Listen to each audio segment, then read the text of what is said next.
ഈ പഠനവും പ്രായവും തമ്മിൽ എന്തെങ്കിലും ബന്ധമുണ്ടോ?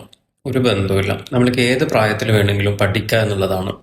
പക്ഷേ ചില ആളുകളുടെ തെറ്റായിട്ടുള്ള ഒരു ധാരണയാണ് ഈ ഒരു ഏജിൽ മാത്രമാണ് നമുക്ക് പഠിക്കാൻ പറ്റുള്ളൂ. അത് കഴിഞ്ഞ ശേഷം നമ്മൾക്ക് പഠിക്കാൻ പറ്റില്ല എന്നുള്ളൊരു ചിന്താഗതികളുണ്ട്. ഇപ്പൊ നമ്മൾ ആദ്യ കാലത്തിലൊക്കെ ആണെങ്കിൽ നമുക്കറിയാം അല്ലേ, നമ്മളൊരു ആ ഒരു ഏജ് കഴിഞ്ഞാൽ പിന്നെ ആരും പഠിക്കാനൊന്നും പോകാറില്ല, ശ്രമിക്കാറില്ല എന്നൊക്കെ ഉള്ളതാണ് സത്യം. വളരെ കുറവായിരിക്കും. പിന്നെയും കറസ്പോണ്ടൻസ് ഒക്കെ ആയിട്ടൊക്കെ ചെയ്യുന്ന ആൾക്കാരൊക്കെ വളരെ കുറവായിരിക്കും. പക്ഷെ ഇന്ന് അതല്ല.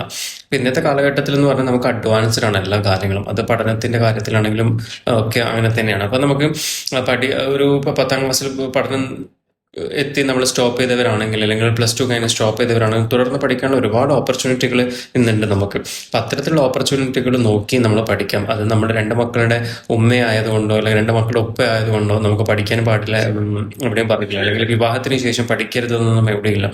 നിങ്ങൾക്ക് പഠിക്കാൻ താല്പര്യമുണ്ടെങ്കിൽ, നിങ്ങൾക്ക് പഠിച്ചൊരു നിലയിലെത്താൻ താല്പര്യമുണ്ടെങ്കിൽ തീർച്ചയായിട്ടും അതിൻ്റെ സോഴ്സസ് നിങ്ങൾ കണ്ടെത്തി മുന്നോട്ട് പോവുക എന്നുള്ളതാണ്. ഇപ്പം നമ്മുടെ UAE-ലാണെങ്കിൽ പോലും എത്രയോ പേര് 10ാം ക്ലാസ് പോലും ഇല്ലാത്ത ആൾക്കാരുണ്ട്. ഇപ്പം നമ്മുടെ UAE-ലും കേന്ദ്ര ഗവൺമെൻറ് അപ്രൂവ്ഡ് ആയിട്ടുള്ള എക്സാമുകളും കാര്യങ്ങളൊക്കെ സ്ഥാപനങ്ങളൊക്കെ വന്നു തുടങ്ങിയിട്ടുണ്ട്. അപ്പം അങ്ങനെ UAE-ലൊക്കെ വർക്ക് ചെയ്യുന്നവർക്കാണെങ്കിലും അത്തരത്തിലുള്ള കാര്യങ്ങൾ നോക്കാം. +2 എഴുതുന്നവർക്ക് എഴുതാം 6 മന്തിൻ്റെ, അതുപോലെ തന്നെ SLC 6 മന്തിൻ്റെ. അങ്ങനെ ഇതെല്ലാം കേന്ദ്ര ഗവൺമെൻറ്റൊക്കെ അപ്രൂവ്ഡ് ആയിട്ടുള്ള കാര്യങ്ങളൊക്കെയാണ്. സർട്ടിഫിക്കറ്റും വാലിഡ് ആയിട്ടുള്ള സർട്ടിഫിക്കറ്റുകളൊക്കെ തന്നെയാണ്.